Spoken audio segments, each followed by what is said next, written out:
Masaya ka ba? Oo naman.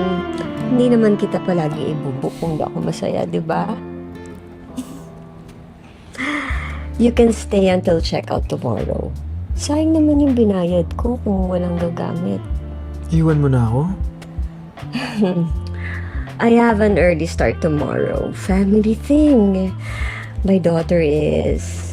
Well, it's a long story. Basta, mabibusy ako for the next few weeks.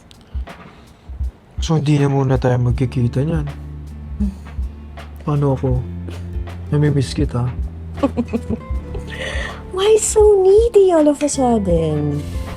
Talagang mamimiss mo ko. Alam mo naman kailangan ko ng pera, di ba? Why? Akala ko ba malakas yung kita mo dyan sa content mo? Kasi kami ng pinsan ko naloko.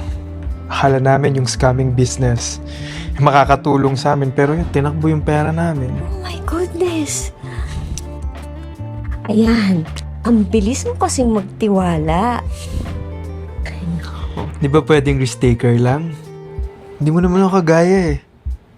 Kung gaya mo akong kasing yaman mo, kasing ganda mo, gaganito pa ba ako?